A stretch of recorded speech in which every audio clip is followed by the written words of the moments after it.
আসসালামু আলাইকুম ফ্রেন্ডস, কমলা লেবু দিয়ে তো কেক বানিয়ে খেয়েছেন। চলুন আজ মৌসুমি লেবু দিয়ে কী করে কেক বানানো যায় তা দেখে নিই। যাদের বাড়িতে মাইক্রোওয়েভ নেই, যেমন আমি, টেনশন নেই, কুকারেও খুব সুন্দর বানানো হয়। তার জন্য বাটিতে দুটো ডিমের কুসুমটা আলাদা করে সাদা অংশটা নিয়ে একটু ফাটিয়ে নিয়ে তাতে অ্যাড করব 1 চামচ তেল আর চিনিটা এখানে আমি গোটা নিয়েছি, আপনারা চাইলে পাউডার নিতেও পারেন। আর দেবো 1 চামচ ময়দা, অল্প বেকিং সোডা আর বেকিং পাউডার।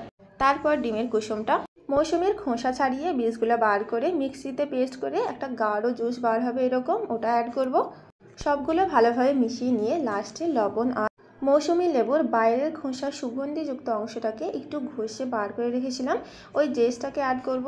তারপর টুটি ফুটি দিয়ে আর একটু ভালোভাবে মিক্স করে নেব। অ্যালুমিনিয়ামের বাটি না থাকলে স্টিলের বাটিতে তেল মাখিয়ে ওপরে সাদা কাগজ দিয়ে কেকের বাটারটা ঢেলে কুকারে সিটি তুলে নিয়ে 30 মিনিট লো ফ্লেমে হলেই তৈরি। ভিডিওটা ভালো লাগলে লাইক দিন, কমেন্ট করুন। আর যদি ফেসবুক পেজ থেকে দেখে থাকেন তাহলে অবশ্যই পেজটি ফলো করে পাশে থাকবেন। আর যদি ইউটিউব থেকে দেখে থাকেন তাহলে সাবস্ক্রাইব করতে ভুলবেন না। সবাই ভালো থাকবেন, সুস্থ থাকবেন, দেখা হচ্ছে পরের রেসিপিতে।